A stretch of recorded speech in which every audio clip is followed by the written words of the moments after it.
Hello and welcome to maths matter classes friends. आज के इस वीडियो में हम लोग एक्सरसाइज 7.4 के क्वेश्चन नंबर 5 से आगे क्वेश्चन को बनाएंगे और हमें अनुमान है कि आप हमारा पीछे का वीडियो सारा देख चुके होंगे इंटीग्रेशन का। और अगर आप नहीं देख रहे हैं, डायरेक्ट ये वीडियो देख रहे हैं, तो आप पीछे का जरूर देखें, क्योंकि पीछे वाला वीडियो देखना बहुत ज़रूरी है। क्योंकि जितना भी कॉन्सेप्ट होता है वो पीछे वाले वीडियो में बताया गया है और उन्हीं कॉन्सेप्ट्स का यूज इसमें भी होगा, उन्हीं टिप्स एंड ट्रिक्स का यूज इस क्वेश्चन में होगा और इसके आगे क्वेश्चन में होगा। तो आइए शुरू करते हैं क्वेश्चन नंबर 5 से। कह रहा है कि 3x बाई 1 प्लस 2x के होल पावर 4 का इंटीग्रेशन चाहिए x के रेस्पेक्ट में। तो इस एक्सरसाइज में क्या करना है कि सबसे पहले जो आपको 9 स्टैंडर्ड फॉर्म बताया गया है, इंटीग्रल को उसके फॉर्म में बनाना पड़ेगा और बनाने के बाद जो वो फॉर्मूला बताया गया है उसके अनुसार सेट कर देना है। तो आप कैसे बना सकते हैं इस क्वेश्चन को, आप जरा ऊपर में देखिए, बाकी के जो पीछे क्वेश्चन बताया गया है उसके हिसाब से कि dx के साथ जो वेरिएबल गुना में है वो किसका डिफरेंशिएशन हो सकता है, वही आपको डिनोमिनेटर या आर्ग्यूमेंट में या रूट के अंदर बनाना होता है। तो आप जरा देखिए x होता है किसका, x स्क्वायर का, तो आपको x स्क्वायर कहीं दिखना चाहिए, तो दिख रहा है ना, यहाँ पे देखिए x स्क्वायर, तो इसको हम लिख सकते हैं x स्क्वायर का होल स्क्वायर। लेकिन यहाँ पे 2 कांस्टेंट अलग रह जाएगा और जब आप x स्क्वायर को t पुट करेंगे तो आपको दोबारा से प्रतिस्थापन विधि लगाना पड़ेगा, सब्स्टिट्यूशन मेथड लगाना पड़ेगा। तो हम क्या करते हैं, यहाँ पे लिखते हैं √2x स्क्वायर का होल स्क्वायर, होगा ना इतना। जैसे अगर आप इसे लिखें √2x स्क्वायर का होल स्क्वायर क्या होगा, √2 का स्क्वायर 2 और x स्क्वायर का स्क्वायर x का पावर 4। तो इसको ऐसे लिखा जा सकता है। तो हम लोग यहीं पे इसका रूप क्या करेंगे, चेंज कर देंगे। तो इसका सॉल्यूशन देखिए, एबव इंटीग्रल कैन बी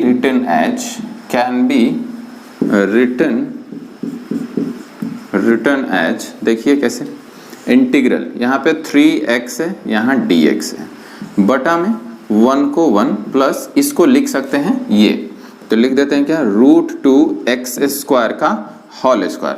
और ये कांस्टेंट जो यहाँ पे भी है, यहाँ पे भी है, इसको हम लोग मैनेज कर सकते हैं, तो आपको चिंता करने की जरूरत नहीं है।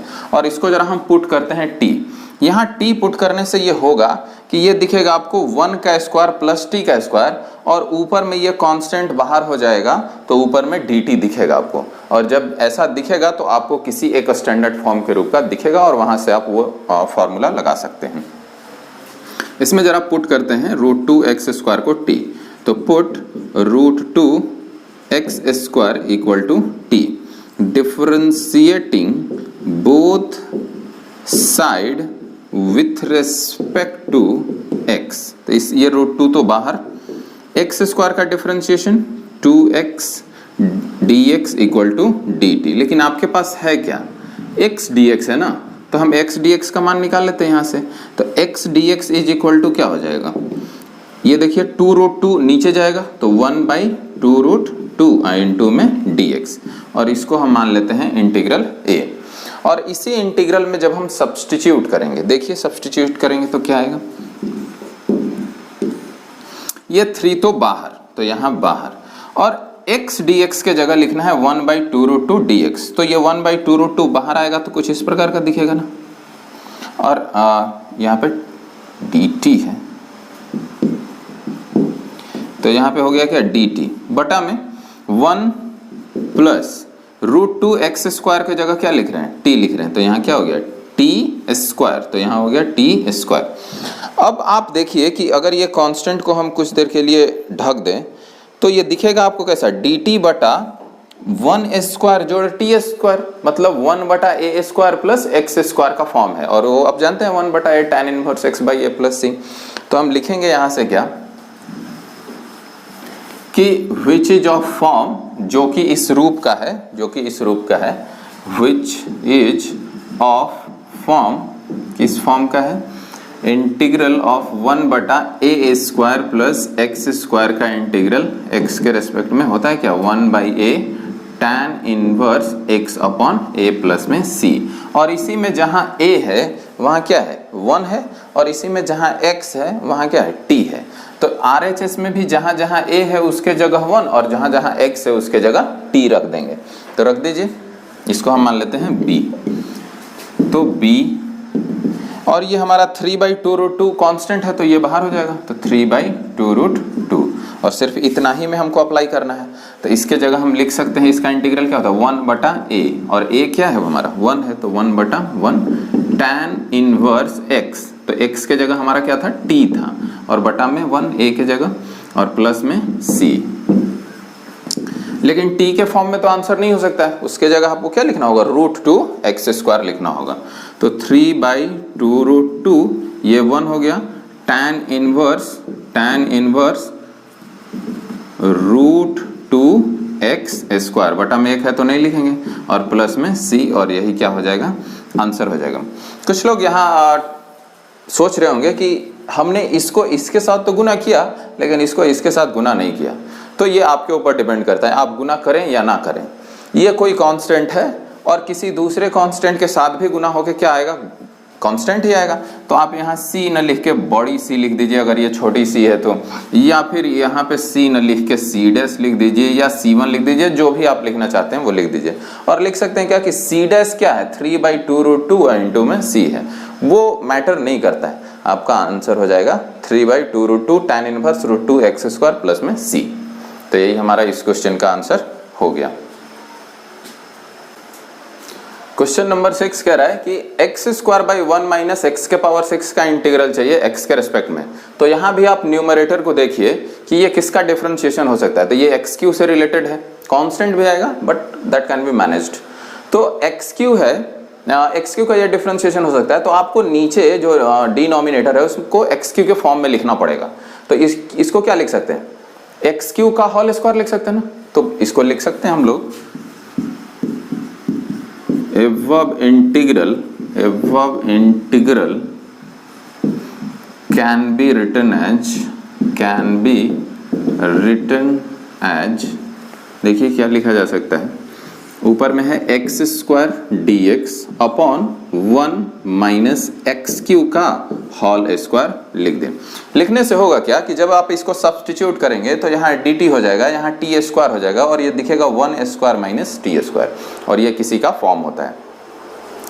तो यहाँ पे सब्स्टिट्यूट करते हैं, पुट x³ = t और differentiating both side with respect to x। तो x³ का क्या हो जाएगा 3x² dx = dt। लेकिन हमारे पास क्या था x² dx है ना, तो x² dx हो गया क्या 1/3 इनटू में dt हो गया। तो इसमें भी जरा आप रखिए, इसको हम मान लेते हैं क्या a, और a में जब हम सब्स्टिट्यूट करेंगे तो हमारा हो जाएगा देखिए क्या x² dx की जगह 1/3 dt। तो 1/3 कांस्टेंट है तो वो बाहर हो जाएगा, इसके जगह dt बटा में 1 - x³ का होल स्क्वायर। तो x³ को क्या लिखा t, तो t²। क्या इसको 1 का स्क्वायर लिखा जा सकता है? तो अब ये पूरा t के फॉर्म का हो गया और ये दिख रहा है आपको क्या a² - t² का या x² के फॉर्म का। तो लिखेंगे हम लोग which is of form integral dx upon a² - x²। और इसका इंटीग्रल हमने आपको बताया है, और अगर आपको ये याद नहीं हो रहा है तो आप पेपर पे लिखिए और सामने रखिए, जिससे बहुत सारे बार आप उसको देखेंगे और आपको वो याद हो जाएगा। तो इसका होता है क्या 1/2a log mod a plus x अब बटा में होता है क्या a - x अब प्लस में c। तो ये वाला हमको अप्लाई कर देना है इसमें, और इसमें जरा आप देखिए क्या है, इसमें जहाँ x है यहाँ t है और इसमें जहाँ a है यहाँ क्या है 1 है। तो हम आंसर में भी इसके इंटीग्रल में भी जहाँ जहाँ a है उसके जगह 1 रख देंगे और जहाँ जहाँ x है उसके जगह t रख देंगे। तो हमारा जो ये इंटीग्रल b है वो कुछ इस प्रकार से आएगा। b आएगा आपका 1/3 कांस्टेंट था ये वाला, तो हमने बाहर कर दिया। और इस इंटीग्रल को इसको हम लिख पा रहे होंगे, अच्छा ये इंटीग्रल तो हो ही गया ना, इसको हम डायरेक्ट आंसर लिखेंगे। हमारा b जो आंसर है 1/2a, तो 1/2a और a की जगह हमारा क्या है 1 है, तो यहाँ पे 1 log mod a plus x, तो 1 प्लस एक्स, और x के जगह हमारा t है, ध्यान रखना है, बटा में 1 माइनस एक्स, तो 1 माइनस टी, और प्लस में c। लेकिन t के रूप में आंसर आपका नहीं हो सकता। अच्छा 1/3 को इसके साथ गुना करा देंगे तो कितना हो जाएगा, 1/6 हो जाएगा, तो 1/6 लिख देते हैं। Log mod 1 plus T, T के जगह क्या रखना है, एक्स क्यू, यहाँ हो गया एक्स क्यू, अब बटा में 1 माइनस एक्स क्यू, अब प्लस में c, और हमने बताया आपको कि 1/3 जब c के साथ भी गुना होगा तो कांस्टेंट ही रहेगा, और यही हो जाएगा आंसर। इसका आप रूप भी चेंज कर सकते हैं, लेकिन वो उतना करने का जरूरत नहीं है, आप यहां तक भी लिख देंगे तो आपका आंसर हो जाएगा। क्वेश्चन नंबर 7 को देखते हैं। कह रहा है कि x माइनस 1/√x² माइनस 1 का इंटीग्रल x के रेस्पेक्ट में। यहाँ पे आप जरा सोचिए कि क्या x माइनस 1 किसका डिफरेंशिएशन हो सकता है, तो वो थोड़ा मुश्किल है कि किसका बता पाएं, और जिसको आप सोचें वो नीचे होना भी चाहिए, तो वो थोड़ा मुश्किल लग रहा है। तो आप एक और चीज इसमें सोच सकते हैं कि क्या इसको हम x by this minus 1 by this लिख सकते हैं, लिख सकते हैं ना।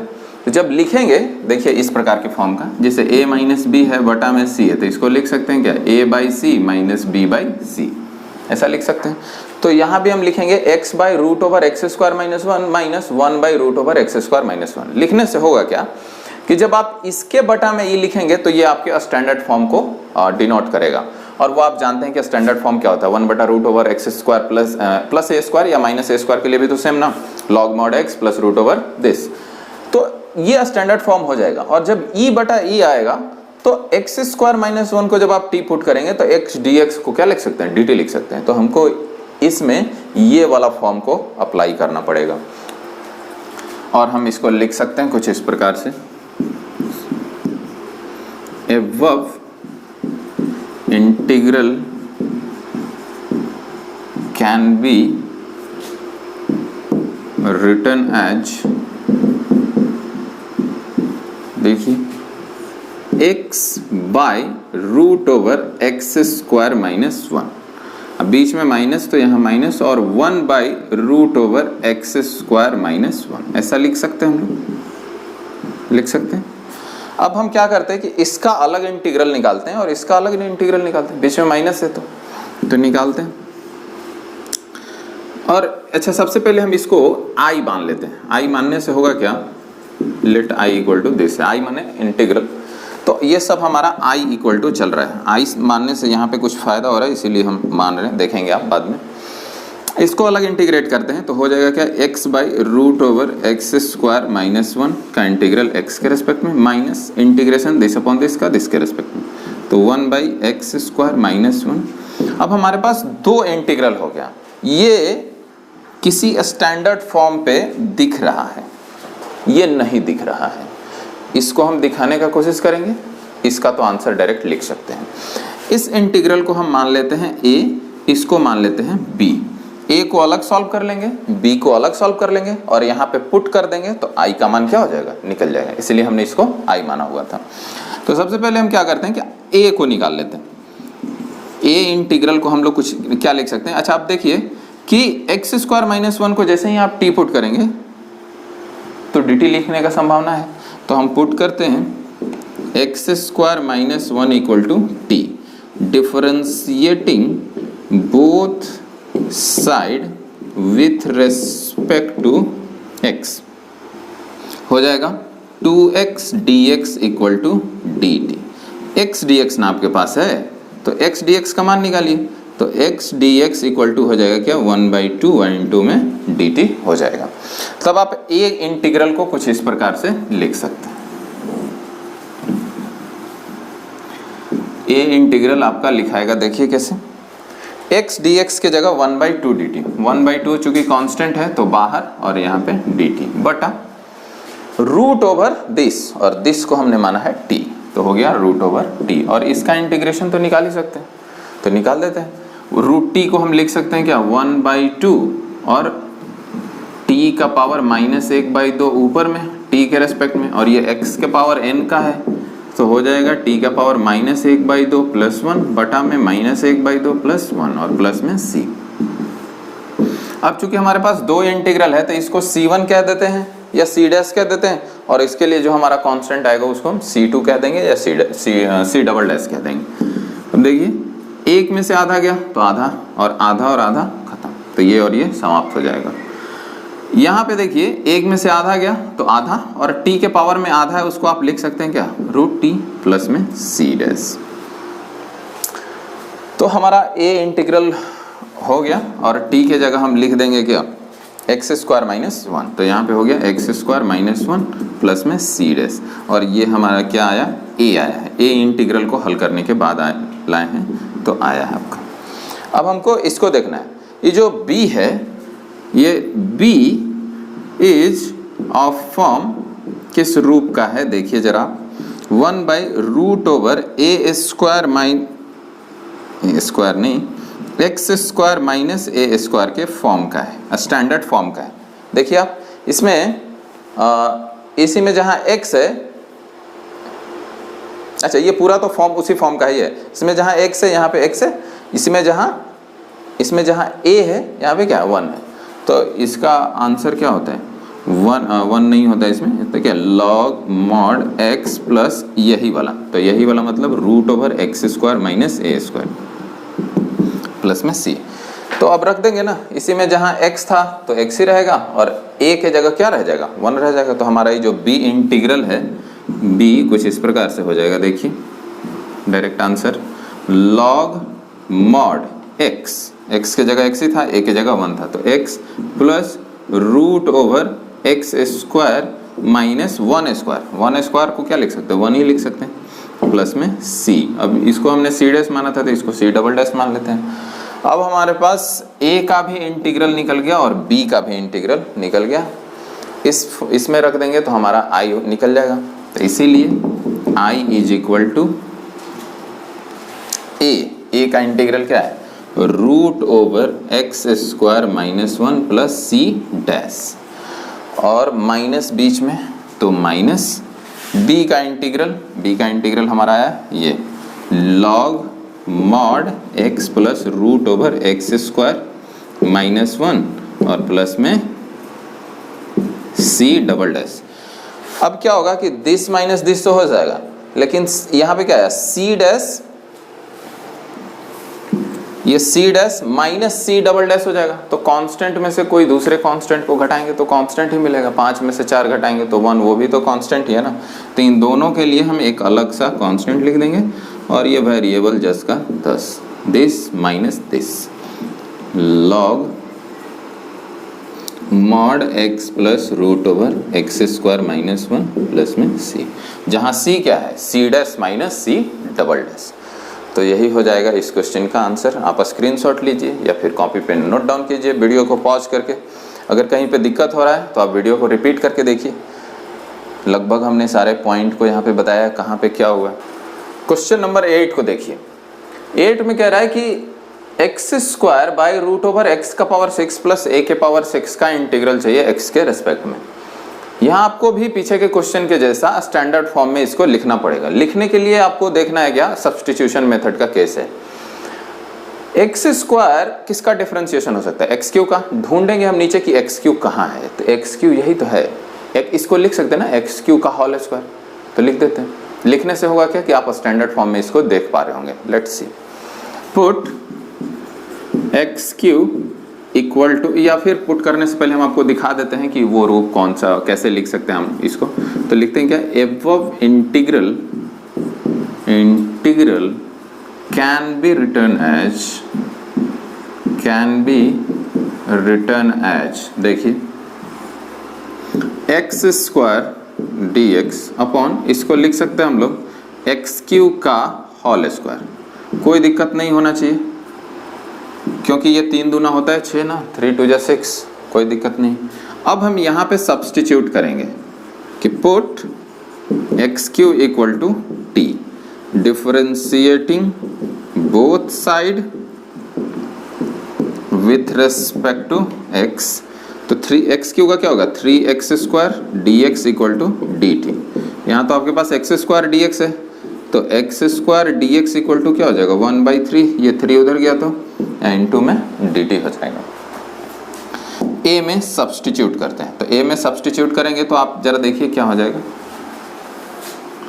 ए में सब्स्टिट्यूट करेंगे तो एक्स स्क्वायर डी एक्स के जगह हम लिख सकते हैं 1/3 डी टी। 1/3 चूंकि कांस्टेंट है तो वो बाहर और यहाँ पे डी टी बट्टा में यहाँ पे देखिए रूट ओवर एक्स क्यू का होल स्क्वायर। एक्स क्यू को हमने कहा है टी, तो ये टी का स्क्वायर हो जाएगा, टी स्क्वायर प्लस ए का पावर 6 है। तो क्या हम ए के पावर 6 को ए के पावर 3 का होल स्क्वायर नहीं लिख सकते? ऑब्वियसली लिख सकते हैं ना, लिख सकते हैं। और ये किस रूप का दिख रहा है आपको? एक्स स्क्वायर प्लस ए स्क्वायर दिखेगा जब हम इसको x के जैसा सोचेंगे और ए क्यू को a कह लेंगे तब। तो ये फॉर्म है किसका? Which is of form dx upon root over x square plus A square equal to क्या होता है? लॉग मॉड x प्लस यही वाला जो जितना डिनोमिनेटर में वही लिख देते हैं। तो रूट ओवर क्या? एक्स स्क्वायर प्लस ए स्क्वायर प्लस में c। तो यहीं पे देखिए आप, यहाँ x था तो यहाँ x है, यहाँ t है तो यहाँ क्या होगा? t होगा। इसी में जहाँ a है यहाँ क्या है? aq है, तो यहाँ भी जहाँ a है यहाँ क्या हो जाएगा? aq हो जाएगा। और aq हो जाएगा तो aq का स्क्वायर a का पावर 6 ही तो होता है, तो वो लिख सकते हैं हम लोग। तो ये इसको हम मान लेते हैं b, और b हो जाएगा क्या? 1/3 कांस्टेंट तो बाहर, और ये पूरे इंटीग्रल की जगह दिस। तो लॉग मॉड हमारा t है ना, तो यहाँ t plus root over t square plus this. तो टी स्क्वायर प्लस ये पूरा ही तो लिखना है। आप ए क्यू करके होल स्क्वायर करें या फिर ये पूरा लिख दें। तो ए का पावर क्या है? 6 प्लस में c, और 1/3 लॉग मॉड जहाँ जहाँ t है उसके जगह क्या लिखना होगा? एक्स क्यू लिखना होगा। तो यहाँ पे लिख देते हैं x Q plus x Q का होल स्क्वायर, एक्स क्यू का होल स्क्वायर प्लस ए का पावर 6 प्लस में c, और 1/3 log mod x Q plus ये हो गया कितना? 3 दूना 6 हो गया ना, x का पावर 6 प्लस a का पावर 6 प्लस में c, और यही हो जाएगा आंसर।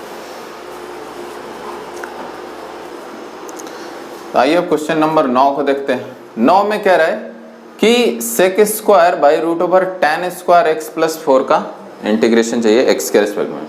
यहाँ भी हमको सब्सटीट्यूट करना होगा पहले, ताकि आप उस स्टैंडर्ड फॉर्म को देख पाएं।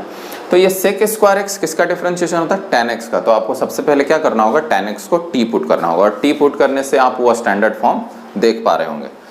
तो put tan x equal to t, differentiating both side with respect to x। tan x का होता है क्या? Sec square x dx equal to dt। इसको हम मान लेते हैं a, और a में जब हम सब्सटीट्यूट करेंगे तो हो क्या जाएगा? देखिए सेक स्क्वायर dx के जगह dt, तो सेक स्क्वायर dx के जगह dt अपॉन में रूट, तो रूट tan x का स्क्वायर तो t का स्क्वायर प्लस में ये 4 है। 4 को क्या लिख सकते हैं? 2 का स्क्वायर लिख सकते हैं स्टैंडर्ड फॉर्म में दिखाने के लिए। तो ये आपको कुछ जाना पहचाना लग रहा होगा कि यदि यहाँ x रहता, यहाँ x रहता, यहाँ a रहता, तो हम कह पा रहे होते कि यह है 1/रूट ओवर एक्स स्क्वायर प्लस ए स्क्वायर वाला स्टैंडर्ड फॉर्म इंटीग्रल का। लेकिन वही तो है यहाँ पे, उसी में जहाँ जहाँ x था यहाँ t है, और उसी में जहाँ जहाँ a था यहाँ पे क्या है? 2 है। तो यहाँ which is of form dx upon root over x square plus A square. इसी में जहाँ x है हमारा t है, इसी में जहाँ a है हमारा 2 है। तो इसका इंटीग्रल होता है log mod x plus root over x square plus ए स्क्वायर। तो हम इसके इंटीग्रल में भी जहाँ जहाँ x है वहाँ वहाँ t रख देंगे, और जहाँ जहाँ a है वहाँ वहाँ क्या रख देंगे? 2 रख देंगे। तो ये जो हमारा b इंटीग्रल है उसको हम क्या लिख सकते हैं? लिख सकते हैं ये वाला। तो log मॉड t के जगह मैंने x के जगह हमारा क्या था? t था, प्लस यही जो रूट के अंदर रहता है वो पूरा यहाँ आ जाता है। तो हमारा क्या है? t स्क्वायर प्लस में 2 स्क्वायर या 4 लिख दीजिए, लेकिन t के रूप में आंसर नहीं हो सकता है, तो t के जगह क्या लिखना होगा? tan x लिखना होगा। तो लिख दीजिए log mod tan x plus root over tan square x plus में 4, और यही हो गया क्या आंसर हो गया। tan x का होल स्क्वायर लिखिए या फिर tan स्क्वायर x लिखिए। एक और चीज़ यहाँ पे कभी भी आप लोग इसमें नहीं घबराएंगे, tan x का होल स्क्वायर होता है tan स्क्वायर x। कहने का मतलब कि कोई एंगल x रखने से जो tan का मान आएगा उस मान का ये स्क्वायर है। सेम कहानी, ये दोनों एक ही चीज़ है। कुछ लोग लिखते हैं क्या tan x का होल स्क्वायर इसके बराबर हो सकता है, tan x स्क्वायर के बराबर हो सकता है? तो ये इसके बराबर कभी नहीं हो सकता है। इसका मतलब हमने बताया आपको कि tan x के जो वैल्यू आता है उसका स्क्वायर है, और इसका मतलब क्या है कि जो एंगल है उसको स्क्वायर करेंगे और तब उसका tan निकालेंगे।